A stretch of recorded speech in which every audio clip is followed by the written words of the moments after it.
खबर के प्रस्तुत करता है doctor ortho Ayurvedic oil and capsule, जोड़ों के दर्द की बेजोड़ दवा। सह प्रायोजक हैं पेट सफा आयुर्वेदिक चूर्ण, पेट सफा तो हर रोग दफा। MDH किचन किंग मसाला, बनाए हर डिश को खास लाइक मैजिक। असली मसाले सच सच, MDH। और नया दंत कांति सेंसिटिव, दांतों की सेंसिटिविटी में दे इंस्टेंट रिलीफ।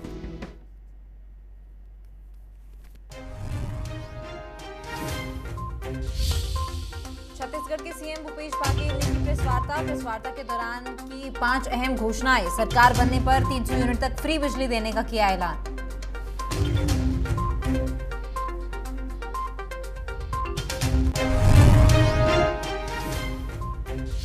बिलासपुर के घुमारवी क्षेत्र में मनाया गया वन महोत्सव। जिला के 458 हेक्टेयर क्षेत्र में इस बार रखा पौधारोपण का लक्ष्य। राजेंद्र गर्ग ने की कार्यक्रम की अध्यक्षता।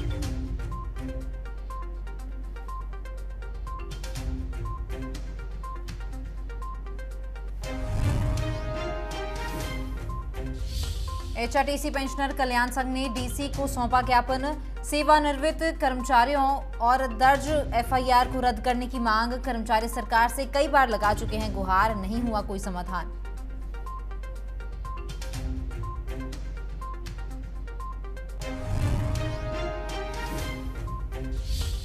ज्वाला देवी मंदिर में श्रावण अष्टमी का मेला हुआ संपन्न। मंदिर में 38 श्रद्धालुओं ने नवाया शीश। अधिकारी विचित्र सिंह ठाकुर के नेतृत्व में हुई बढ़ोतरी। इस बार रिकॉर्ड में 15 लाख मंदिर कोष हुई बढ़ोतरी।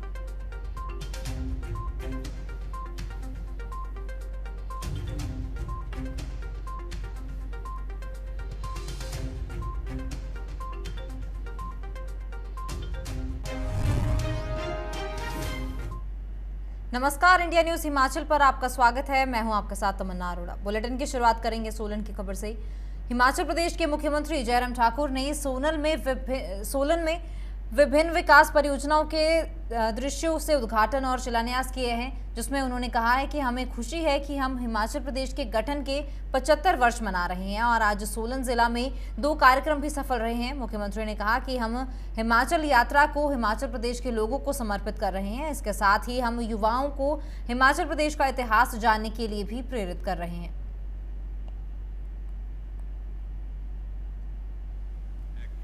आज मुझे इस बात की खुशी है कि हम हिमाचल प्रदेश के अस्तित्व के यानी कि गठन के 75 वर्ष के कार्यक्रम जो मना रहे हैं। आज 2 कार्यक्रम हमने सोलन जिला के अंतर्गत रखे थे, एक सबाथू में और दूसरा यहाँ कंडा घाट में। दोनों कार्यक्रम बहुत सफल कार्यक्रम हुए। मैं सभी आयोजकों को बहुत बहुत बधाई देता हूँ और मैं इतना जरूर कहना चाहता हूं कि हिमाचल प्रदेश की इस यात्रा को हम डेडिकेट कर रहे हैं हिमाचल प्रदेश की जनता को, जिनने मेहनत खून पसीने से करने के बाद जो है इस हिमाचल प्रदेश को आगे यहां तक पहुंचाने में अपना योगदान दिया है। और उसके साथ साथ में हम नौजवान पीढ़ी को भी इस बात के लिए प्रेरित कर रहे हैं कि हिमाचल का इतिहास जानिए, इस संघर्ष को जानिए, जहाँ पूरा देश अमृत महोत्सव मना रहा है आज़ादी के 75 वर्ष पूरे होने पर। वहाँ ये आवश्यकता है देश के इतिहास को भी समझने की और हिमाचल कहाँ से सफर शुरू करने के बाद यहाँ पर पहुँचा है और इसमें किन लोगों का योगदान है, ये जानने का विषय है। तो सर, ये हॉस्पिटल का काम अधूरा और स्टेडियम का काम, ये सारी चीज़ें हो जाएंगी, लेकिन मैं इतना जरूर कहना चाहता हूँ कि हमारी सरकार ने 4.5 वर्ष से ज़्यादा के इस कार्यकाल में प्रयत्न किए हैं सोलन क्षेत्र में डेवलपमेंट के। आज भी 145 करोड़ रुपए के उद्घाटन और शिलान्यास हमारे यहाँ पर इस विधानसभा क्षेत्र के अंतर्गत हुए। छत्तीसगढ़ के सीएम भूपेश बघेल ने शिमला में बीते दिन एक प्रेस कॉन्फ्रेंस की है, जिस दौरान पार्टी प्रदेश अध्यक्ष प्रतिभा सिंह भी उनके साथ मौजूद रही। इस दौरान उन्होंने 5 अहम घोषणाएं की हैं कि सरकार आने पर 300 यूनिट तक मुफ्त बिजली देने का उन्होंने ऐलान किया है। इसके साथ ही 5 लाख नौकरियां देने का भी ऐलान किया गया है। स्टार्टअप के लिए युवाओं को 10 करोड़ रुपए तक का देने का ऐलान किया गया है। पुरानी पेंशन योजना को फिर से बहाल किया जाएगा अगर सरकार आती है। तो इस तरह 5 अहम ऐलान जो है सीएम भूपेश बघेल द्वारा किए गए हैं और उन्होंने क्या कुछ कहा है वो भी आप सुनिए। 60 वर्ष तक के महिलाओं को भी 1500 रुपया महीना हमारी सरकार देगी। तीसरा, आज रोजगार छीनने की बात हो रही है, नौकरी छीनने की बात हो रही है और जिस प्रकार से अग्निवीर के माध्यम से यहाँ के हिमाचल प्रदेश में एक रोजगार का नौकरी मिलने का सबसे बड़ा साधन सेना में भर्ती का होता है। बहुत सारे नौजवान कोरोना के पहले 5000 से अधिक नौजवानों की भर्ती हुई थी। वो इंतजार कर रहे थे नियुक्ति पत्र का, लेकिन हाथ लगा अग्निवीर जो 4 साल की नौकरी रहेगी, उसके बाद जिंदगी भर भूतपूर्व सैनिक कहलाएंगे। न कहाँ 1 रैंक 1 पेंशन की बात हो रही थी, अब नो रैंक नो पेंशन की बात हो रही है। और यहाँ भी लोगों को रोजगार नहीं मिल रहा है, तो जितने खाली पद हैं उनको भरा जाएगा। और साथ ही कांग्रेस की सरकार ऐसी योजना लेकर आएंगे जिससे हिमाचल के 5 लाख नौजवानों को रोजगार मिल सके। महिलाओं को, नौजवानों को रोजगार उपलब्ध कराने के लिए, चूंकि यहाँ 67 विधानसभा है, 68 विधानसभा है, तो वहाँ स्टार्टअप के लिए प्रत्येक विधानसभा में 10 करोड़ की राशि के हिसाब से 680 करोड़ राशि उपलब्ध कराई जाएगी, ताकि वहाँ रूरल इंडस्ट्रियल पार्क लगाया जा सके, स्टार्टअप किया जा सके, जिससे लोगों को, और वो ब्याज मुक्त रहेगा। प्रदेश के मुख्यमंत्री जयराम ठाकुर के ड्रीम प्रोजेक्ट ग्रीनफील्ड एयरपोर्ट बल्हाय के निर्माण को लेकर बल्हाय बचाओ किसान संघर्ष समिति का संघर्ष तेज हो चुका है। इसके तहत संघर्ष समिति ने सचिव नंदलाल वर्मा की अध्यक्षता में बल्हाय के कसा चौक से विधायक इंद्र सिंह गांधी के कुंभ स्थित आवास तक तिरंगा पदयात्रा निकाली है। इसके उपरांत बल्हाय बचाओ किसान संघर्ष समिति के कार्यकर्ताओं द्वारा विधायक इंद्र सिंह गांधी का घेराव भी किया गया है और कार्यकर्ताओं द्वारा मौके पर इंद्र सिंह गांधी को खूब खरी खोटी भी सुनाई गई है और अंतर्राष्ट्रीय एयरपोर्ट के निर्माण को लेकर मुख्यमंत्री जयराम ठाकुर के समक्ष उनकी मांगों को प्रमुखता से उठाने की मांग की गई है। बता दें कि सीएम जयराम ठाकुर के ड्रीम प्रोजेक्ट को लेकर विरोध लगातार जारी है। जो विपक्षी दल हैं वो लगातार ही सीएम जयराम ठाकुर के इस ग्रीनफील्ड अंतर्राष्ट्रीय प्रोजेक्ट को लेकर विरोध कर रही हैं और सीएम के इस विरोध को लेकर एक पदयात्रा भी निकाली गई है, तिरंगा पदयात्रा जो है निकाली गई है और लगातार ही आरोप प्रत्यारोप का दौर जारी है। आगामी विधानसभा चुनाव को लेकर ये जो आरोप प्रत्यारोप हैं ये लगातार एक दूसरे पर लगाए जा रहे हैं। सीएम जयराम ठाकुर के ड्रीम प्रोजेक्ट को लेकर भी जो आरोप लगाए गए हैं एक दूसरे पर, और ड्रीम प्रोजेक्ट को लेकर जो greenfield dream project CM Jairam Thakur का ड्रीम प्रोजेक्ट है उसे लेकर आरोप एक दूसरे पर लगाए जा रहे हैं। जो विपक्षी दल है उनके विधायक एक दूसरे पर आरोप लगाते दिखाई दे रहे हैं। अगली खबर का रुख करेंगे। जिला स्तरीय वन महोत्सव घुमारवीं विधानसभा क्षेत्र की ग्राम पंचायत कसारू के ग्राम छंजियार में मनाया गया है और इसकी अध्यक्षता मंत्री राजेंद्र गर्ग ने की है। राजेंद्र गर्ग ने कहा कि हमारे जीवन में पौधारोपण का बहुत महत्व है। उन्होंने कहा कि अगर पौधारोपण होगा तो हमारा जंगल हरे भरे हो जाएंगे और चारों तरफ हरियाली होगी तो वातावरण भी पूरी तरह शुद्ध होगा। उन्होंने लोगों से अपील की है कि वह इन कार्यक्रम में बढ़ चढ़कर भाग ले ताकि हमारा वातावरण स्वच्छ हो सके। आज यहाँ ग्राम छंजियार के अंदर जिला स्तरीय वन महोत्सव का आयोजन किया गया, जिसमें यहाँ ग्रामीण लोगों ने बहुत बढ़ चढ़कर हिस्सा लिया और यहाँ पर हमारा जो लक्ष्य है पूरे ज़िले के अंदर वो 458 हेक्टेयर भूमि पर जो है नए पौधे लगाने का है और जिसमें हमारे विभाग जो है लगातार प्रयासरत है और इन पौधों के माध्यम से हमारे जंगल हरे भरे होंगे तो निश्चित रूप से हमारा वातावरण अच्छा होगा, क्योंकि हम सब देख रहे हैं कि आज पूरा का पूरा वैश्विक जलवायु जो है वो बदल गया है। इसलिए इस वैश्विक जलवायु के बदलने के कारण जो समस्याएं आज खड़ी हो रही हैं, चाहे वो बारिश की हो चाहे गर्मी की हो, कि आज किसी भी मौसम में किसी भी प्रकार का जो हमारा मौसम चक्कर है उसमें कोई भरोसा नहीं रह गया कि कब बरसात होगी, कब गर्मी होगी, कब सर्दी होगी। तो ये इसी कारण है क्योंकि हमारा जो जलवायु है वो उसमें बहुत बड़ा परिवर्तन आया है और ऐसे चुनौती भरे वातावरण में पेड़ों के महत्व को हम सबको समझना है और हर एक व्यक्ति का योगदान इसमें हो, इस प्रकार हम लोगों से अपील कर रहे हैं और हमारी सरकार इस कार्य को आगे बढ़ाने के लिए लगातार तत्पर है। एचआरटीसी पेंशनर कल्याण संघ ने सोमवार को नाहन में डीसी सिरमौर को एक ज्ञापन सौंपा है, जिसमें उन्होंने एचआरटीसी के सेवानिवृत्त कर्मचारियों और दर्ज एफआईआर रद्द करवाने की मांग को लेकर गुहार लगाई है। एचआरटीसी पेंशनर कल्याण संगठन के अध्यक्ष रतनलाल ने मीडिया को जानकारी देते हुए बताया कि 8 जून को संघ ने अपनी मांगों के समर्थन में शांतिपूर्वक तरीके से धरना प्रदर्शन किया था, लेकिन बावजूद इसके सेवानिवृत्त कर्मचारियों के खिलाफ नियमों के विपरीत जाकर एफआईआर दर्ज की गई है। हमारा पीछे जो एक धरना प्रदर्शन हुआ था, जो कि 8 जून को, जो कि हम सड़क में साइड में किनारे में चले हुए थे, लेकिन उसके बावजूद भी हमारे कर्मचारियों के खिलाफ गलत तरीके से एफआईआर दर्ज की गई, क्योंकि रोड जो है हमारे लोगों ने नहीं रोका था, बल्कि पुलिस द्वारा बसें सड़क में लगाते हुए बंद हुआ था और एफआईआर उनके खिलाफ हुई। साथ में मैं सरकार से ये भी कहना चाहूँगा, विनम्र अर्ज करूँगा कि उनके खिलाफ की गई एफआईआर को तुरंत वापस की जाए, क्योंकि कुछ लोग तो ऐसे थे जो उस धरना प्रदर्शन में थे ही नहीं, घर में थे, लेकिन उनकी लिस्ट, हमारी जो एक अग्रिम पंक्ति की जो लिस्ट थी, उसको देख के जो है सारा एफआईआर उनके खिलाफ की गई है।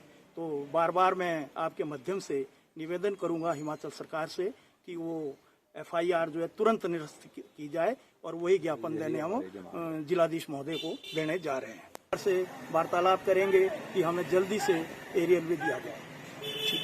मैं सरकार से आपके माध्यम से एक और निवेदन करूंगा कि आईआर हिमाचल प्रदेश के तमाम कर्मचारियों को 28% मिल चुका है, लेकिन एचआरटीसी सर्विंग कर्मचारी हो और जो रिटायर्ड कर्मचारी है, सभी को ही सिर्फ केवल मात्र 8% दिया गया है। विश्व प्रसिद्ध शक्तिपीठ श्री ज्वालामुखी में श्रावण अष्टमी मेला शांतिपूर्वक संपन्न हो गया है। ज्वालामुखी मंदिर प्रशासन के कुशल प्रबंधन की बदौलत कोई भी अप्रिय घटना इस श्रावण अष्टमी मेलों में घटित नहीं हुई। पिछले वर्षों की अपेक्षा इस बार मंदिर में करीब 15 लाख की बढ़ोतरी दर्ज की गई है, जो कि अपने आप में एक रिकॉर्ड बन गया है। मंदिर अधिकारी विचित्र सिंह ठाकुर और कनिष्ठ अभियंता विजय कुमार की टीम ने श्रावण अष्टमी मेलों में श्रद्धालुओं के लिए विशेष प्रबंध किए थे, जिसकी बदौलत रिकॉर्ड में बढ़ोतरी दर्ज की गई है।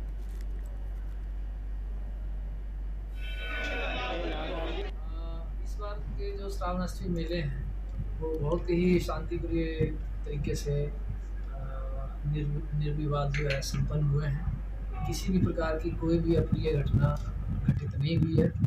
जितने भी श्रद्धालु इस मंदिर में इस दौरान माता जी के दर्शन के लिए आए, उनको सबको ही सुगमता से और आराम से दर्शन हुए हैं। जो भी प्रबंध व्यवस्था हमने की थी, वो व्यवस्था पूरी सफल रही है, जिसके फलस्वरूप ही यहाँ पर किसी प्रकार की कोई परेशानी, दिक्कत किसी श्रद्धालु को या इस तरह की कोई अप्रिय घटना नहीं घटी।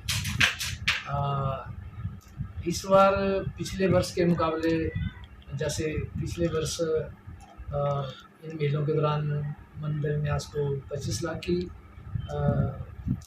आय हुई थी चढ़ावे से, और इस बार 25 लाख, पिछले 25 लाख के मुकाबले में इस बार हमें लगभग 41 लाख रुपए की आय प्राप्त हुई है।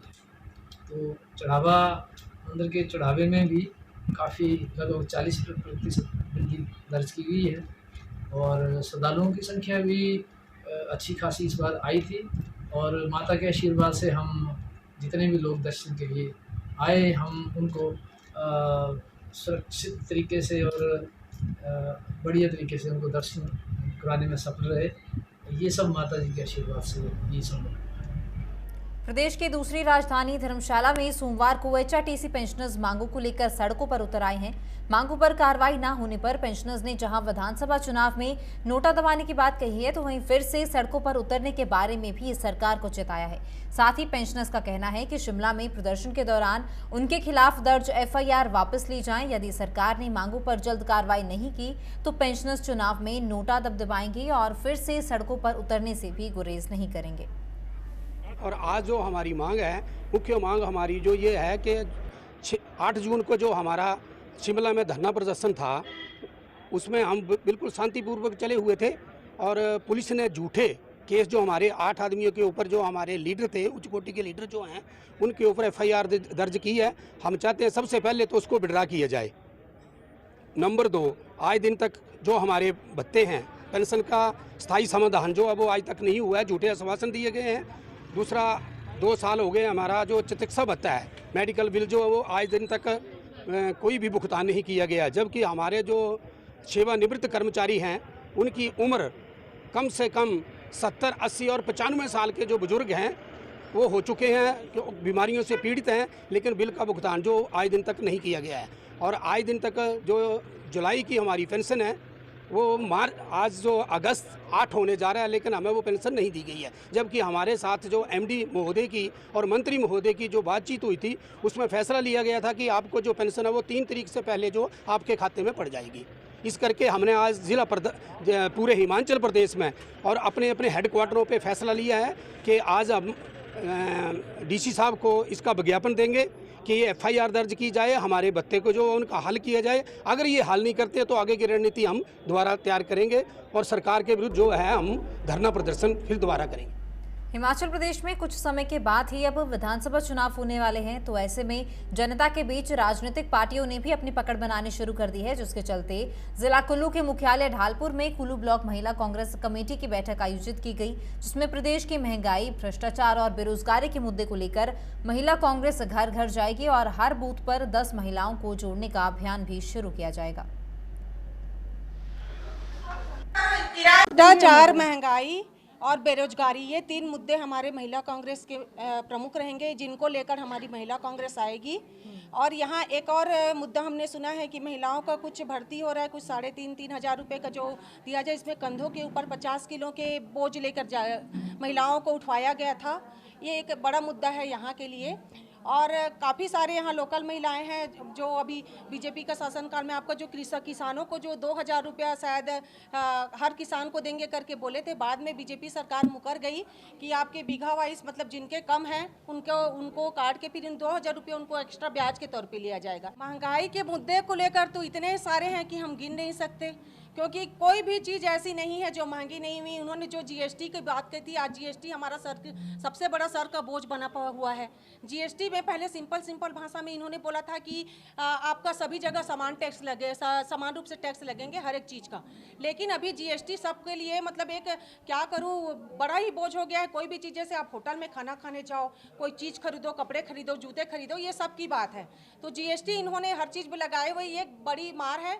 और सिलेंडर जहाँ हमारी कांग्रेस की सरकार में मुश्किल से 450 रुपये थी, 50 रुपये बढ़े थे, उसके लिए बीजेपी ने मतलब पूरे देश को हिला दिया था। अभी लगातार बढ़ाते जा रहे हैं और अभी 1150 रुपये के करीब सिलेंडर है, कोई नामो निशान नहीं। पेट्रोल डीजल आपने देखे, हमारे टाइम में जब हमारी सरकार थी तब 65 रुपये 60 रुपये थी, अभी बढ़ाते इन्होंने सीधा 100 के पार कर दिया।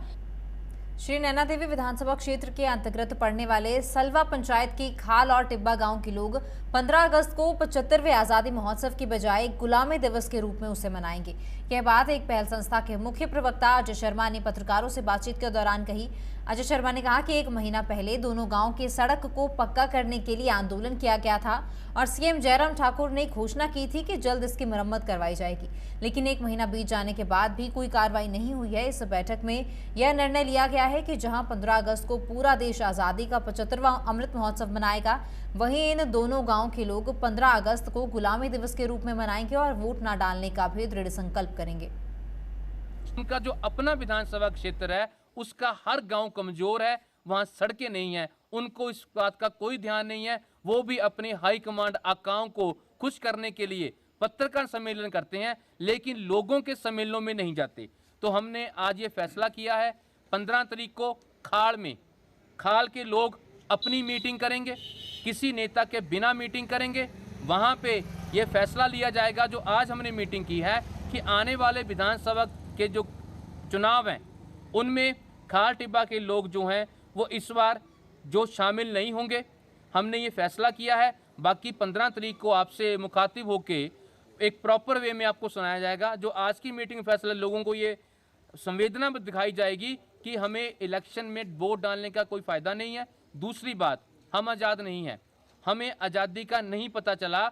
जैसे कॉलोनियल रूल में, ईस्ट इंडिया कंपनी के रूल में जो हिमाचल का हाल था, आज वही हाल इन लोगों का है, हमारा है। हमें जाने के लिए सड़क नहीं है, हमारी सड़क के प्रपोजल 7 साल से लटक रहे हैं। जिन लोगों को वोटें डाल के MLA MP बनाया उनको आलीशान घर दिल्ली में है, उनके आलीशान घर शिमला में है।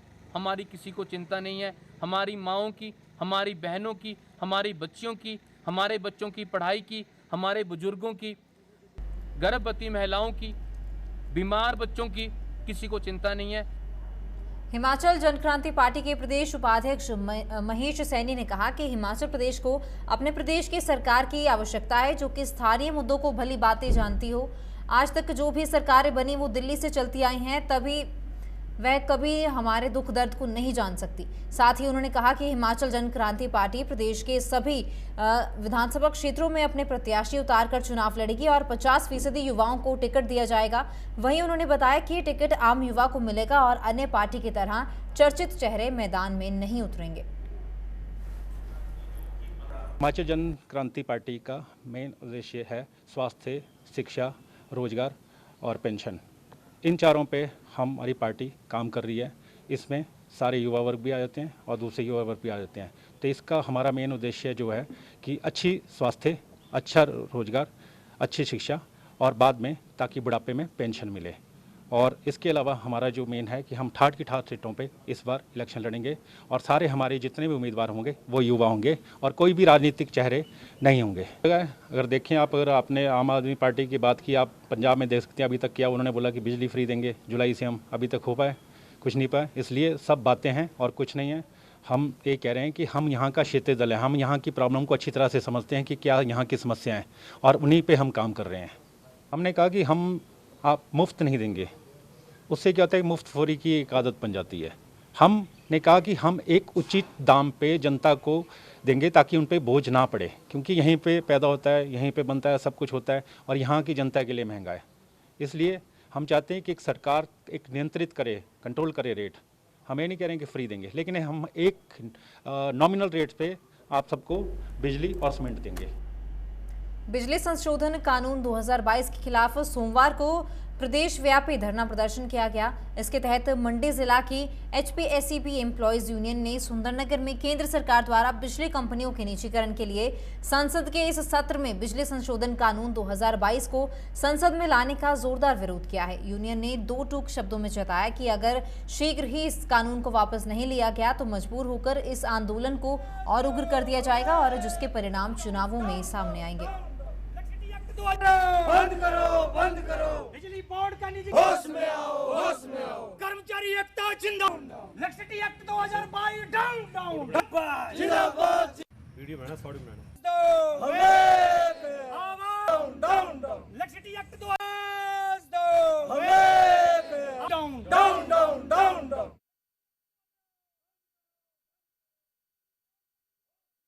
इस बुलेटिन में इतना ही। आप बने रहे इंडिया न्यूज हिमाचल के साथ। नमस्कार।